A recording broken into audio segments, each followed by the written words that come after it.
네, 여러분 안녕하세요. 저는 새롬고등학교 영어교사 배주빈입니다. 오늘은 이번 영상에서 2024학년도 연세대학교 특기자 전형, 국제인재 전형의 인문사회 부문 면접문항 1번을 분석하고 해설하도록 하겠습니다. 먼저 해당 전형에 대해서 조금 안내를 드리려고 합니다. 해당 전형은 특기자 전형이에요. 그래서 국제인재 전형이라고 되어 있고 언더우드 국제대학에 입학을 하게 되는 전형입니다. 모집 인원은 보시는 바와 같이 110명을 모집하고 있습니다. 전형 요소 및 반영 비율 보시면 1단계, 2단계로 나누어져 있고요. 1단계는 서류평가 100%, 3배수에서 2단계를 갑니다. 그다음에 2단계에서는 면접이 있고요. 이 면접에서 이제 영어 제시문이 출제가 됩니다. 영어 구술 면접이라고 되어 있어서 영어 제시문을 읽고 영어로 답변을 하는 면접이 되겠습니다. 대학 수학 능력 시험 최저 기준은 없습니다. 해당 자료는 2025학년도 연세대학교 입학전형 시행계획을 참고하였으니 참고 부탁드리고요. 이제 바뀐 부분이 하나가 있습니다. 작년과 비해서 바뀐 부분이 하나가 인문사회 부분과 생명과학공학 부분을 면접을 통합해서 보겠다라고 명시가 되어 있습니다. 면접에 대해서 안내를 드릴게요. 먼저 8분 동안 구상을 하고 5분 동안 면접을 보게 됩니다. 그리고 연세대학교는 이제 면접의 특징이 현장 비대면 녹화 면접이라고 되어 있어요. 면접관을 대면하지 않고 태블릿으로 면접을 녹화하는 방식으로 진행이 됩니다. 그래서 면접을 본 학생이 이제 녹화를 한 영상을 보고 추후에 면접관들이 평가를 하게 됩니다. 보시는 그 해당 유튜브 영상 클립은 연세대학교 입학처에서 제공하는 영상이고요. 수시 모집 면접 시험 안내가 되어 있는 영상이니 보시고 면접을 보러 가면 많은 도움이 될 것 같습니다. 그리고 아까 말씀드린 것처럼 영어 제시문을 읽고 영어로 문제가 주어집니다. 그래서 8분 동안 구상을 하시고 5분 동안 영어로 답변을 하는 면접입니다. 2024학년도 연세대 대학 입학전형 선행학습 영향평가 결과 보고서를 보시면 이 특기자 전형, 국제인재 전형의 면접에는 어떤 교육과정을 참고해서 문제가 출제가 되는지 이렇게 나와 있으니까 참고하시면 되겠고요. 이러한 문구들이 이제 나와 있습니다. 이러한 면접에서는 어떻게 평가를 하고자 하는지, 단순 문제풀이 방식의 면접을 지양하고 수험생의 논리력과 창의성을 평가하는 면접이다. 그리고 대학 수학에 필요한, 대학에서 공부를 하는 데 필요한 그런 종합적인 사고 능력을 평가하기 위한 영어 면접이다. 라는 것이 면접의 특징이 되겠습니다. 보시는 표는 이제 2014년, 그러니까 2025학년도부터 현재 작년까지겠죠? 작년까지 기출 문제들을 정리를 해놓은 표입니다. 보시면 소재들이 대부분 이제 철학이라든지 아니면 인문학, 그리고 사회 현상들을 다루는 이런 문제들이 많이 출제가 된 것을 보실 수가 있습니다. 그래서 인문학, 철학 이런 부분, 다양한 분야에 대한 배경 지식을 쌓는 것이 많은 도움이 되겠고요. 평소에 내가 이제 어떤 개념이나 사상을 이해한 바를 영어로 설명을 논리적으로 하는 연습이 굉장히 중요한, 도움이 많이 되는 그런 전형이라고 볼 수가 있겠습니다. 보시면 뭐 자유의지, 그리고 프란시스 베이컨의 동굴의 우상, 이러한 뭐 맹자의 이런 개념이라든지 사상이라든지 아리스토텔레스의 정치, 그리고 뭐 노예제도, 이런 다양한 사상들이 나오는 것을 볼 수 있고요. 또 중간중간 이런 문학 작품들, 프랑켄슈타인이나 1984 같은 다양한 문학 작품들도 중간중간 나오는 것을 볼 수가 있습니다. 제시문이나 문항 개수 같은 경우는 약간씩의 변화가 있는 것을 볼 수가 있습니다. 문항 수가 조금 이렇게 늘었다가 또 4개로 줄어든 그런 양상을 띠고 있습니다. 네, 그러면 본격적으로 이제 작년이죠. 2024학년도 특기자 전형 국제인재 인문사회 면접 문항을 분석을 해보도록 할 텐데요. 아까 말씀드린 것처럼 선행학습 영향평가 결과 보고서와 별책에 작년 기출 문제와 그리고 참고할 수 있는 자료들이 나와 있기 때문에 여러분도 같이 참고를 해서 보시면 도움이 될 것 같습니다. 먼저 인스트럭션을 분석을 해볼게요. 이제 아까 보신 것처럼 제일 상단에 보면 인스트럭션이 나와 있는데요. 작년에는 이렇게 나와 있습니다. 첫 번째 문제가 60%, 최종 점수의 60%를 차지하고 두 번째 문제가 최종 점수의 40%를 차지한다라고 되어 있는데요. 그러니까 재작년이 되겠죠? 재작년 같은 경우 2023년에는 question 1이 50%, question 2가 50%였고 그리고 그 이전 22학년도, 21학년도에는 40%, 60%였어요, 각각. 그래서 지금 점점점 question 1의 문제 그 점수 배율이 높아지고 있고 question 2 부분은 점점 줄어들고 있는 것을 확인할 수가 있겠습니다. 인스트럭션을 왜 봐야 되냐 보고 패시지 1 그리고 패시지 2 각 제시문의 중요도를 우리가 파악을 할 수 있어요. 어떤 문제가 좀 더 중요한지 여러분들이 그것을 잘 보고 구상 시간을 그에 맞게 배분을 하는 것이 중요하겠죠.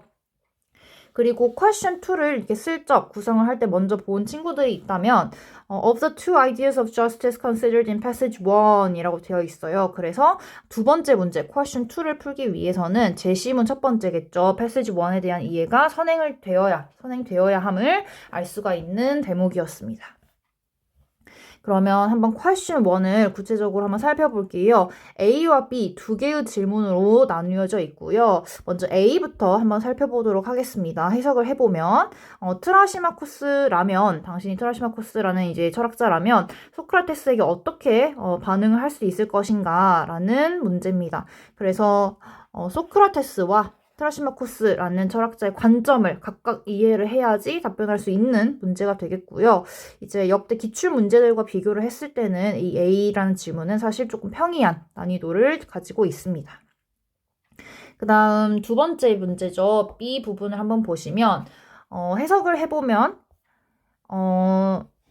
트라시마코스와 소크라테스 둘 다의 관점에서 이게 both라고 나와 있으니까요. 둘 다의 관점에서 한 국가가 다른 국가를 지배하는 것은 가능하다, possible 하다라고 아예 언급을 해주고 있죠. 그래서 이 내용을 보고 패시지 1을 조금 유추를 해볼 수 있는 힌트가 되는 그런 대목이 되겠습니다. 그 다음 두 번째 문장부터 이제 질문이 시작을 하죠. What are these two arguments? 그렇다면 앞부분에서 얘기해준 이 부분을 가지고 그렇다면 트라시마코스와 소크라테스는 어떻게 이것을 주장할 수 있을까? 즉 트라시마코스와 소크라테스는 이것을 어떻게 어떤 내용으로 또는 어떤 근거로 주장을 할 수 있을까라는 거였고요. 그리고 두 번째 질문이 또 나와 있죠. Why might they fail to justify imperialism? imperialism은 이제 별표하고 힌트를 주고 있네요. 제국주의라는 뜻입니다. 제국주의를 그러면 트라시마코스와 소크라테스는 왜 fail to justify? 정당화하는데 왜 실패할까? 즉 그 주장의 한계점을 생각해 보라는 문제겠죠. 그래서 왜 이 각각의 관점으로 정당화를 할 수 없을까? 지금 질문을 하고 있는 퀘스천 마크가 두 개죠. 그렇기 때문에 B라는 이 퀘스천 자체가 요구하는 답변이 두 가지인 겁니다. 그래서 요구하는 답변이 두 개이기 때문에 답변을 두 개의 꼭지로 구조화해서 답변을 하는 것이 중요하겠습니다. 자, 그러면 퀘스천 분석이 끝났고요. 한번 같이 지문을 분석을 해볼게요. 지문을 한번 조금 간략하게 소개를 해드리자면 플라톤의 국가 리퍼블릭이라는 이 저서에서 출처가 가지고 와진 것을 확인할 수 있고요. 딱 보시면 지금 대화문입니다. 그래서 역대 기출문제들 중에서 제시문들 중에서는 대화문 형식은 이번에 처음 출제가 됐습니다. 어휘라든지 문형 문장 자체는 사실 어렵지는 않고 모든 학생들이 좀 평이하게 읽고 이해할 수 있는 수준으로 출제가 되었고요. 아까도 말씀드렸다시피 소크라테스와 트라시마코스의 발언에서 그 말에서 각각의 관점과 사상을 이해하는 것이 핵심이라고 볼 수 있겠습니다. 간단하게 주요 어휘를 한번 살펴볼게요. 제시문 자체는 그렇게 어렵진 않은데 어휘가 이제 중요한 어휘를 두 가지 정도 꼽아볼 수 있을 것 같습니다. 먼저 첫 번째로 interest라는 단어입니다. interest라는 단어는 흔히들 학생 여러분들이 이제 관심, 흥미라는 단어의 뜻으로 알고 있을 것 같은데요. 뜻이 상당히 많은 단어입니다. 두 번째로는 이제 이자라는 뜻으로 나와 있어서 은행이라든지 뭐 경제 관련된 제시문 소재에서 많이 등장하는 뜻이고 이 세 번째 이익이라는 뜻이 이 제시문에서 쓰인 뜻입니다. 그래서 이익이라고 해석을 해주시면 되겠고요. 마지막으로 이해관계라는 뜻이 있습니다.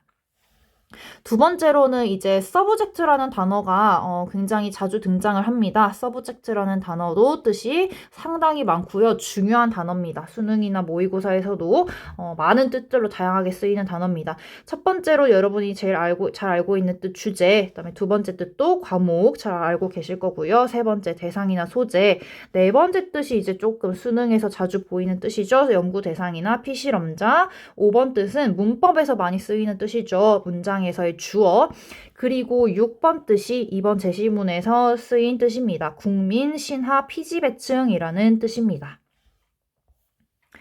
자, 이제는 그럼 패시지 1의 내용을 한번 간략하게 좀 생각을 해볼게요. 아까 이제 이 대화문을 읽고 각 철학자들의 주장, 사상을 이해하는 것이 중요하다고 했었죠. 자, 트라시마쿠스에 대해서는 이제 이 사람은 뭐라고 얘기를 하고 있냐면, 정의라는 것이, 먼저 소크라테스가 정의가 무엇이냐라고 질문을 했잖아요. 트라시마쿠스는 정의라는 것은 the strong, 강한 자 또는 ruler, 통치자, 그 자신 스스로의 이익을 추구하는 것이다. 이익이다.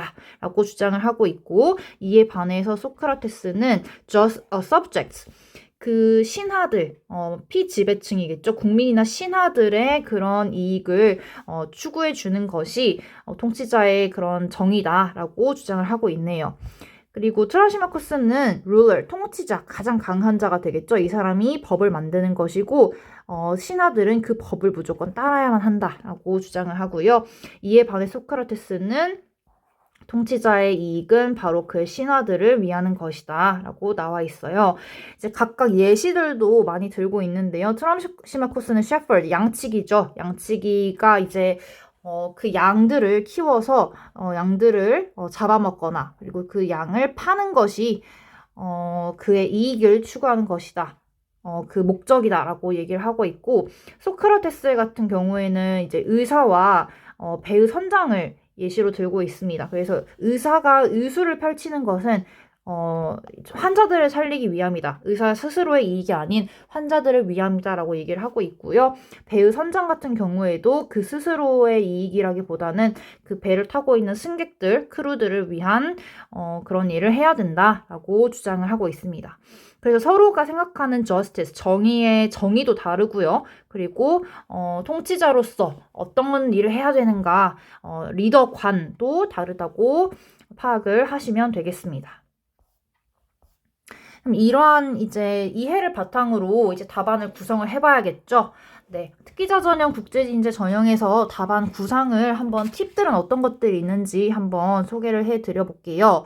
먼저 제일 중요합니다. 두괄식으로 답변하는 습관이 필요할 것 같아요. 미괄식으로, 즉 제일 중요한 답안의 핵심 내용이 이제 뒷부분으로 가게 되면 평가자 입장에서는 사실 좀 집중력이 흐려질 수도 있고요. 좀 이렇게 집중이 덜 되고 이 학생이 정말 주장하고자 하는 바가 무엇인지, 논리가 어떤 논리인지 파악하는 것이 어렵습니다. 그렇기 때문에 제일 중요한 핵심 포인트, 답안의 주요 포인트를 두괄식으로 제일 먼저 말해주는 것이 제일 중요하겠습니다. 그리고 문제에서 요구하는 답변의 개수가 있어요. 아까도 보셨겠지만 하나의 question이라고 이제 제목은 붙어 있지만 이 제목에서 물어보는 것들이 2개에서 많게는 4개까지도 있을 수가 있거든요. 그래서 답변의 개수를 꼭 잘 보시고 그 개수를 충족한 답변을 해주시는 게 중요합니다. 구조화에 있어서 접속사를 활용하시면 평가자에게는 사실 좋은 길잡이 역할이 될 수 있거든요. 예를 들어서 내가 2가지 이유를 대겠다 한다면 there are two reasons 라고 이제 힌트를 주시는 거죠. 아니면 first 뭐뭐뭐, second 뭐뭐뭐 이런 식으로 해주는 것도 듣는 사람 입장에서는 굉장한 많은 도움이 되고요. 이제 답변을 이제 마무리하고 최종 내용 정리, 요약 이런 걸 하고 싶으실 때는 여러분들이 잘 아시는 therefore이라는 접속사, to sum up 또는 in conclusion 같은 접속사들을 써주시면 훨씬 더 좋습니다. 그리고 제일 또 중요한 부분이 나왔습니다. 자신의 주장 또는 생각에 대해서 이유나 근거를 꼭 언급을 해주셔야 됩니다. 그래야지 중요하게 이제 평가받을 수 있는 설득력과 논리력이 많이 높아 보이겠죠. 자신의 주장이나 생각을 저는 그냥 이렇게 생각합니다 라고 끝내시면 절대 안 되고요. 왜 그렇게 생각했는지 이유나 근거를 꼭 답변에 언급을 해주셔야지 자신의 생각을 논리적으로 개진했다라는 좋은 평가를 받을 수가 있습니다. 이것을 할 수 있는 이제 여러 방법들이 있는데요. 이제 대표적으로 여러분들이 쉽게 해주실 수 있는 것이 패시지, 제시문에 있는 어떤 문구들을 적절하게 패러프레이즈 할 수 있는 것도 이제 좋은 능력으로 평가를 받을 수가 있어요. 이렇게 정말 창의적이고 그런 나만의 이제 좋은 그런 이유나 근거가 이제 생각이 나지 않을 수도 있겠죠? 그런 경우에는 패시지에 있는 문구를 나만의 방식대로 내가 이해한 대로 paraphrase 단어라든지 그 문구를 적절하게 바꿔서 비슷한 내용으로 말을 해주신다면 좋겠죠. 그리고 문제에 따라서는 여러분 스스로 자신의 경험이나 아니면 알고 있는 어떤 역사적 사실을 근거로 들어서 답변하라고 하는 문제도 있었습니다. 그리고 마지막 팁은요. 답변을 마칠 때 답변 내용을 이제 총정리, 요약해서 다시 한번 언급해주는 그런 임팩트가 있는 답변을 해주면 좋아요. 그러면 이제 평가자분들의 이해를 도울 수도 있고요. 또는 이제 시간이 너무 많이 남았다. 면접 시간이 너무 많이 남았을 경우에는 남은 시간을 버리지 않고 적절하게 활용할 수 있는 센스도 볼 수가 있겠죠. 자, 이런 팁들을 바탕으로 그럼 한번 답안을 직접 구상을 해볼게요. 먼저 A 부분, 퀘스천 1의 A 부분 한번 보겠습니다. 트라시마코스의 관점으로 소크라테스에게 어떻게 반박할 수 있을지를 생각을 해보면 되겠죠. 예를 들면 이제 아까 내용 분석한 대로 이제 한번 생각을 해보자면 이제 소크라테스는 justice, 정의라는 것이 또는 통치자의 역할이라는 거는 subject, 신하들의 이익을 위하는 것이다 라고 이제 했기 때문에 어떻게 보면 트라시마코스 입장에서는 소크라테스가 너무 이상적이고 그냥 담론적인 그런 얘기만 하고 있는 게 아닌가라고 이제 반박을 할 수도 있겠죠. 이렇게 단순하게 접근하셔도 되고 아니면 아까 분석한 것처럼 리더란 어떤 사람이라고 각각 생각하는지 그 바가 달랐기 때문에 리더상에 대해서 비교를 해볼 수도 있을 거고요. 정의관, 정의란 진짜 무엇인지, 지배자의 이익인지 아니면 신하들의 이익인지 또는 강자에 의한 통치 자체가 당위성이 있느냐 없느냐 그게 옳은지 그른지 반박할 수도 있을 거고요. 마지막으로는 뭐 정의가 이익의 측면에서 어떻게 이해되는지 등 여러 가지 이제 패시지가 던져주는 그런 많은 생각할 거리들이 있었기 때문에 등장했던 다양한 소재들을 활용할 수 있을 것 같습니다. 아까도 말씀드렸듯이 적절한 이유가 생각이 정 나지 않는다면 패시지 1에 등장하는 구문들을 나름대로 이제 패러프레이즈해서 답변을 할 수도 있을 거고요. 또는 자신이 트라시마코스라고 생각하고 정말 새롭게 내가 생각해낸 그런 예시들을 가정을 해서 창의적인 예시들을 활용해 볼 수가 있을 것 같습니다. 그다음에 B 부분 한번 답안을 구상을 해볼게요. 아까도 말씀드렸다시피 지금 B 부분은 중요한 게 두 가지 꼭지로 나뉘어져 있다는 거. 지금 퀘스천 마크 여기 부분이 하나, 질문이 첫 번째로 요구하는 거고요. 여기 퀘스천 마크 보이시죠? 그래서 두 가지 이렇게 답변을 요구를 두 가지를 하고 있기 때문에 각각 준비를 하셔야 됩니다. 제국주의를 각각 트라시마코스와 소크라테스 입장에서 가능하다라고 했기 때문에 그 two argument, 그 주장, 두 가지 주장 어떻게 지지할 수 있는지 첫 번째로 답변을 하셔야 되고요. 그리고 fail to justify, 즉 한계점도 생각을 해보라는 그런 두 가지를 요구하고 있는 문제입니다. 자, 첫 번째 꼭지부터 한번 생각을 해볼게요. 이 부분이죠. 어떻게 주장을 할 수 있을까? 이것을 가능하게. 지금 트라시마코스 같은 경우는 제일 강한 사람, 가장 강한 자가 통치자가 될 수 있다고 했기 때문에 이거 자체가 즉 강한 나라가 약한 다른 약소국 또는 약한 나라들의 국민들을 지배하는 것 자체가 당연하다. 이거 자체가 정의다라고 주장을 해볼 수가 있겠죠. 반면에 소크라테스 같은 경우는 정의라는 것이 즉 통치자의 역할이라는 건 약한 국민들, 신하들의 이익을 추구해주는 것이 올바르다, 정의다라고 했기 때문에 강한 나라가 약한 나라를 지배를 한다는 건 그 약한 나라의 국민들의 이익을 위한 것이다. 그래서 가능하다라고 주장을 해볼 수가 있겠죠. 그 다음에 두 번째 꼭지 부분입니다. 그렇다면 제국주의를 정당화하는데 실패하는 그런 주장은 어떻게 나올 수가 있겠느냐 한번 생각을 해볼게요. 트라시마코스 같은 경우는 이러한 제국주의가 뭐 일어날 수는 있다. why happens 이것을 설명할 수는 있겠지만 이제 도덕적으로 그것을 정당화할 수는 없다라고 이제 생각을 해볼 수가 있을 것 같고요. 반면에 소크라테스는 이 강대국이 약소국을 지배를 하더라도 궁극적으로는 사실 그 약소국의 나라나 이제 신하들, 국민들이 사실상 실질적인 이익은 없을 것이다라는 것을 이제 얘기를 해볼 수가 있겠죠. 여러분들 이제 대부분 알고 있다시피 사실은 많은 역사적인 그런 예시들에서 많은 나라들, 많은 약소국들이 제국주의를 통해서 사실 이익을 본 사례는 그렇게 많진 않기 때문에 그런 다양한 역사적 사실들을 조금 근거로 들어주면 굉장히 논리력 있는 답변을 구상해 볼 수가 있을 것 같습니다. 이렇게 해서 오늘 2024학년도 특기자 전형 국제인재 부문의 인문사회 면접 문항을 1번을 한번 같이 분석을 해봤는데요. 실제로 이 선행학습 영향평가 결과 보고서를 보시면 이런 식으로 다양하게 많은 내용들 그리고 팁들을 제공을 하고 있기 때문에 한번 여러분들이 직접 찾아보고 쭉 읽어보시면서 면접 준비를 하시면 많은 도움이 될 것 같습니다. 네, 그럼 이상으로 영상 마치도록 하겠습니다. 고생하셨습니다.